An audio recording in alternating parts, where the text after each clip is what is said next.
Sveiki visi žmonės, kai matė, aš pristatysiu naują Minecraft serverį mcrstone.lt. Tai norėčiau pristatyti, kieno čia savininkai. Savininkai yra XT Auris X ir MRBegėdis. Taip, čia yra MRBegėdis, tas youtuberis, kuris turi 10 štukių subų, man atrodo, tai jo. Tai jo, manau, ir pristatysim vakar. Startavo serveris ir iš viso neprisijungti, būčiau vakar nufilmavęs, bet nes neprisijungti, nes buvo 300 žmonių jaučiat. Tai jo, reikia varp eiti X-City ir portalai, rank ir shopai. Tai jo, vis tos 3 aprodysim, 4.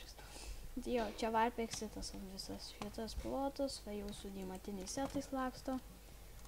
Jo, tai jo, čia visas toks. Einam varp portal, apžiūrėsim visus portalus. Jo, čia pragaro portalas, o čia Tonder portalas. Va, čia visokios tokios kaip dirbtuvėlės, čia toks kaip miestukas pastatytas, žodžiu. Čia, aišku, neina atidaryti. Tai jo, tada einame varp, rank. Čia, man atrodo, galime rankopus pasikelti. Jeigu taip, tai bus gerai. Pirmas rankopas kaina yra 250, antras štukė, trečia štukė 5 ir taip toliau. Tai iš viso yra 15 rankopų, tai labai daug iš tikrųjų, tai manau gerai. Einam tada varp shop. Jo.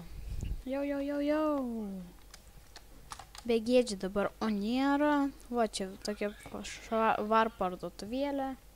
Visai nebloga, bet man atrodo trūksta kažko dar čia įdėti, bet manau, greitų metu atsidarys didesnė ir viskas tvarkoj bus.